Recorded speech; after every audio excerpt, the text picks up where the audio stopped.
Greatest Cards of All Time, podcast number 53. We're going to be diving into HOYT WILHELM. James HOYT WILHELM. Old Sarge, if you will. 11 years in the minors before the Giants gave him a chance.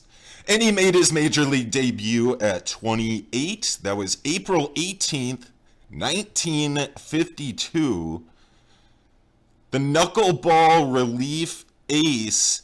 Get this, I do like this story here. I like this statistic. Hit a home run and a triple for his first two at-bats in his career.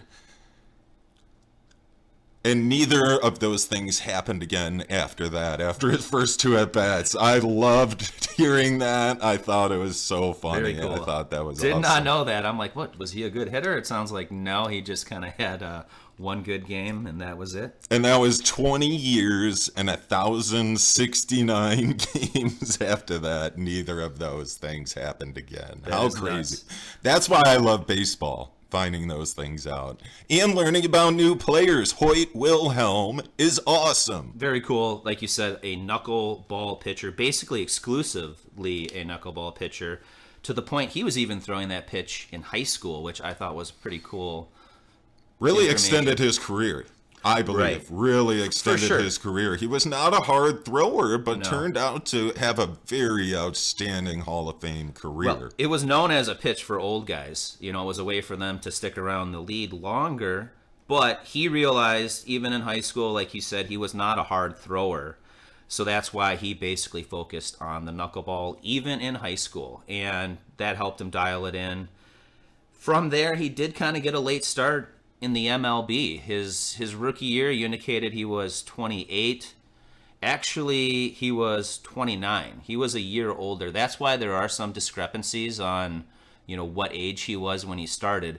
They did not realize until he died and they checked out his birth certificate that he was actually a year older than everybody thought when he was playing. Really? Yeah. That usually just happens in the Little League World Series when they're trying to march out freaking 18-year-olds. It happens in MLB too. So when we look at the back of these cards, you will see 1923 listed as the birth date, but it was actually July 22nd, 1922. We have a handful of amazing cards to look at today, too. Some beautiful cards to look at of Hoyt's. A bunch of 53, which, obviously I wish I would have some 52s because that is his rookie card. It's impressive to see the 53s, though. The 53s are beautiful, just like the Mickey Mantle. It's basically a headshot. You really have an up-close look of the player, more so than pretty much any other card. When you look at the other cards from the 50s and the 60s, you really do not get that up-close look like 1953 Topps.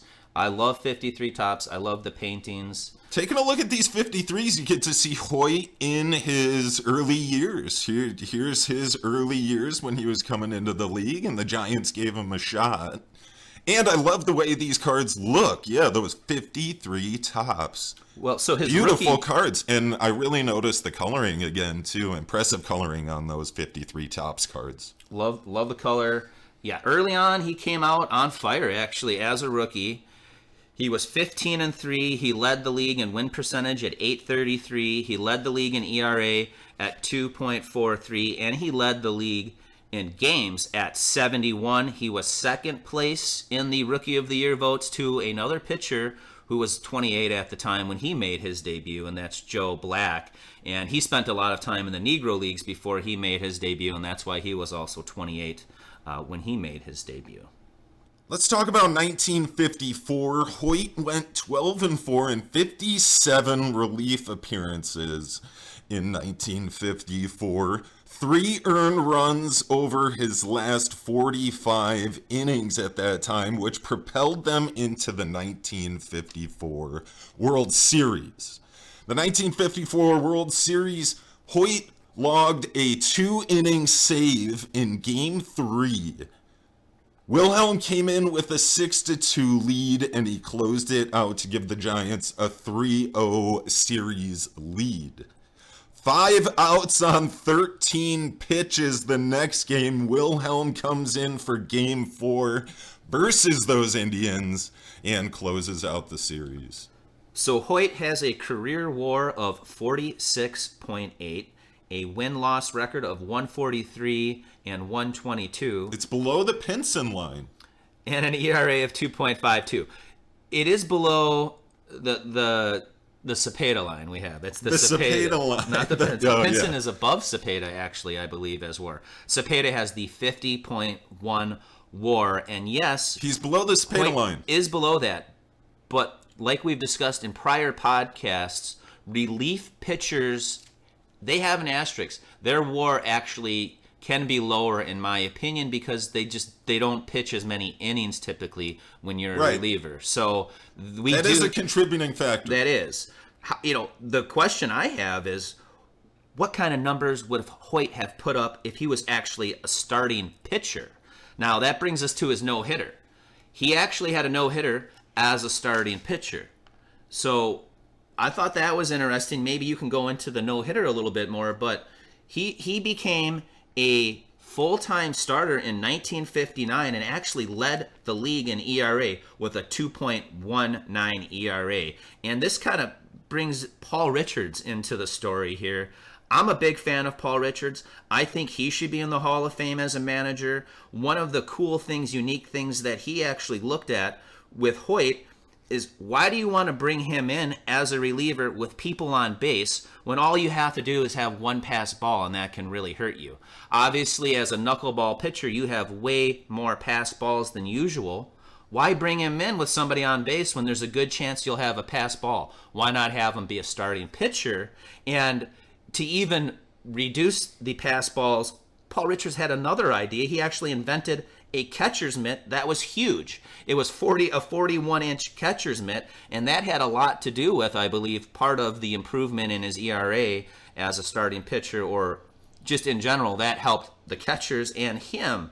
Ultimately, they did have to reduce the size of the mitt to 38 inches because later on there were some rule changes, but a couple of cool things that Paul Richards did with Hoyt. And Hoyt even mentions Paul Richards in his Hall of Fame speech. I know. Yeah, I was going to say that. Yes, so he did. He did give him a lot of credits. So I just thought those were a couple of cool things. That was the only year he started, and he ended up leading the league in ERA. His record was 15-11, and then the cool story with that huge, I think they called it an elephant ear. Somewhere I read that they call it, because it just is a huge mitt. And I think I even read the catcher's mitt. It's just massive. The and knuckleball catcher's mitt, size of Texas. I was reading, another catcher, because they just had such a hard time with the knuckleball. He went to a first baseman's mitt, which I thought that was a little interesting too. Whatever's comfortable. Right.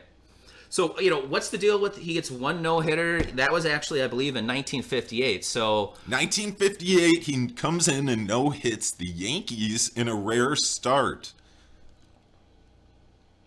And that was a trade? That was shortly after a trade, right? Paul Richards calls up Hoyt. I think he was on the golf course. And on the golf course. Was that was because, it was a late season trade. He came in, throws a no-hitter, and then shortly after that next year is when he becomes a starting pitcher in 1959, when Paul Richards was the manager, and he might have been the general manager too.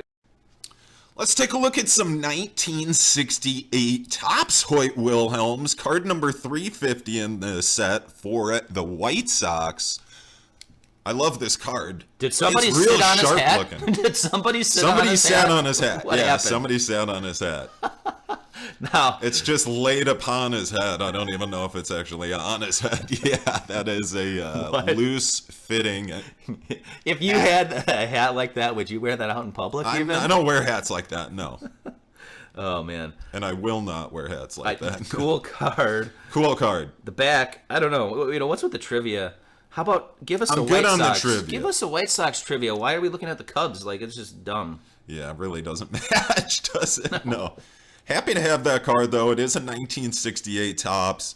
Real good-looking card. Hoyt just happens to be wearing a flat hat upon his head, but I could still appreciate a card like this. And it looks of the time, and it looks very nice. I do like the border, and I like the photography of the set. Hoyt Wilhelm was known as a Major League Premier reliever. 143 game winner with a record 124 of those wins coming out of the bullpen. So Hoyt was massively impressive. Always willing to, I think, try anything to prolong his career. So really leaned on that knuckleball as we discussed. 227 saves, 2.52 ERA, and 1,610 strikeouts. Very impressive career for the 8-time All-Star and World Series champion with those 54 Giants. By the way, we've talked about this before. 6 of those 8 years as an All-Star are actually in only 3 years. So he was a two-time All-Star. Pesky double. Right. I think it's from 1959 to 1962. There were 2 All-Star games a year, and he ended up being a 6-time All-Star in that span. So it's a little misleading, but that's the way it is. We've already commented on the 53 tops, one of my all-time favorite. Let's look at the card that's got 2 pictures on it. Is this the 1960 tops? Is that right? 1960 tops, card number 395. And he's here playing with the Orioles. I love those old school Orioles card. Hoyt looks... Did he just wake up? Determined, I think. I was going to say determined. Stoned, You maybe? might say stoned and tired. I don't know. I do love this card. I do like the different colors on it. And it's in pretty good shape. I'm happy to have it in my collection. 2 pictures on the front. We've commented on that. The name's got multiple colors on it. This 1960 tops, it seems like it was kind of all over the place with different colors and what have you. Both of these are in real nice shape. We were looking at them and comparing them. They're really on the same level here. Fairly centered. I mean, they're not perfect, but fairly centered. Corners are pretty nice on both of them. Absolutely, and the backs are really impressive. Just look at the little squiggly line with the ball coming. The batter's got like a question mark above his head. Like, what am I supposed to do with this? Great artwork, detailed, creative Hoyt has artwork. a puzzling knuckleball. That's what the question mark is for. I love it. I like the color, like the brown on the back. It's just so old school. It matches well. It's really cool. So the starting role, it was very successful, but it was short-lived. He went back to a reliever after 59, 60, 61. Later in the late 60s, he was also a reliever with the White Sox, and he pitched his last game July 10th, 1972. The guy was 49 years old and 350 days. He was damn near 50 years old, but at the time, everybody thought he was close to 49. It would have been even a bigger deal if they knew he was actually 1 year older than everybody thought at the time. I mean... Well, he was pitching between 1952 and 1972. He's got 20 years of major league pitching under his belt. And like the last 10 years of his career, they were just constantly asking, how long can you pitch for? How long can you pitch for? I mean, it was just slow it down and throw knuckleballs. They were writing about... Hey, Hoyt, slow it down, throw knuckleballs. We're really going to extend this career for you. But that's kind of what they did. Paul Richards, Hoyt Wilhelm, they got along greatly. And really extended his career with smart pitching and talented breaking balls. Right. I mean, the guy was almost 50 years old. He was almost 50. I don't think there's any way he would have lasted that long if he wasn't the knuckleball pitcher.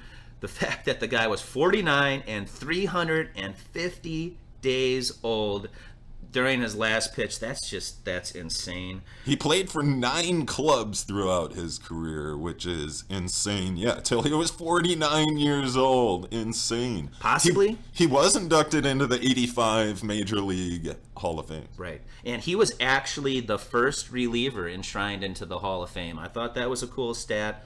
Possibly the best knuckleball pitcher ever. He's also in the Orioles Hall of Fame. He should be in more than just one other team, in my opinion. Joe DiMaggio made it sound like he was one of the most difficult pitchers to hit against when he was on. He played for 9 clubs across his major league career. The New York Giants, St. Louis Cardinals, Cleveland Indians, Baltimore Orioles, Chicago White Sox, California Angels, where he got that phone call from Mr. Paul Richards when he was on the golf course playing for the Angels, Atlanta Braves, Chicago Cubs, and the LA Dodgers.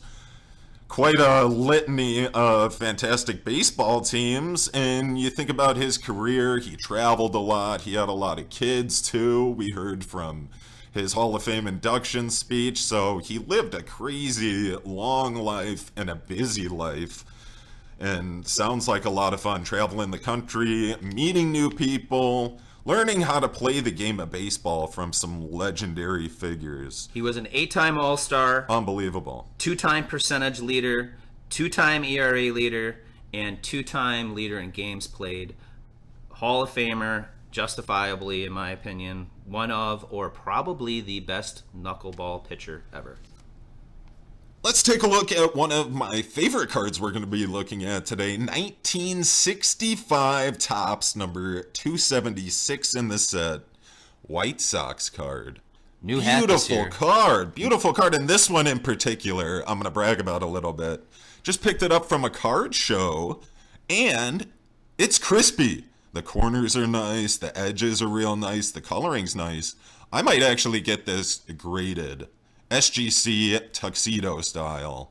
Maybe we'll see what it comes back as, because I would really like to get this card graded. The closer I look at it, the better it looks. Very sharp. And Hoyt is holding up his signature knuckleball style right there. That's the handle. You want to know how to throw a knuckleball? Grab a baseball like that and throw it like Hoyt Wilhelm. Yeah, well, I love this card. You got the banner on there. It's all working for me. I love it. The old White Sox logo. I'm a fan of that old White Sox logo. We've commented on that in the past. Yeah, so the knuckleball, obviously there's more than one way to throw a knuckleball. He's got his 2 fingers on the seams there. Very cool picture. He's one of the best or the best knuckleballers. This is just such a cool he made it work. Photo. Holding that ball, just, he probably got a little sick of people asking him about the knuckleball and what have you, but this picture is just awesome. The set is awesome. I really love the matches the Denny McLain we've seen on this channel before. Love 65 Topps. Sharp card. I mean, it may be slightly off-centered top to bottom, but I don't think that'd be enough to even ding it. It looks a little more significant on the back, but again, PSA, I don't think they ding you as much for a off-centered back. But you probably wouldn't even send this to PSA, right? You'd probably do the tuxedo on this. We're going tuxedo on that one. It would look so sharp having that tuxedo around that. Might be worth grading. Let's take a look at what I believe might be his last card as a player, 1972 Topps. I love this set. I really like the Dodgers name, the block lettering on top of the card. That set, I like the way that looks. Check this out. You feeling lucky? This is card number 777. Okay. Is that good or bad? That's good. That's good? 7s are good. Okay. Actually, this card, I picked this card up, man, I was probably like, I don't know, 93, 94, actually. I remember getting this from a friend. I don't know how it exactly went crazy. down. I think this was his older brother's cards, and I don't know if I traded for him or bought them, but I remember getting this from a high school friend back in the mid-90s. And beautiful honestly, card. I didn't know much about Hoyt at the time. And when I picked it up, he would have been in the Hall of Fame. He was in the Hall of Fame in 85. I don't know if I even knew he was a knuckleball pitcher back then, but cool card. It is kind of neat that this is one from my collection when I was actually in high school. Yeah, how awesome is that? 72 Topps, beautiful card. Love the border around the outside on that card. Where's that picture from? Is that Dodger Stadium or what? They have I think that's maybe like the local high school or something. No. It's like a chain link fence. Right. Yeah, I know. I'm like, is this Dodger Maybe Stadium? Spring training. I don't know, because that looks like a pretty small stadium to think you would just have a chain link fence at some Dodgers weak chairs Stadium. Too, some weak bleachers. Right. My guess that's probably a spring training picture.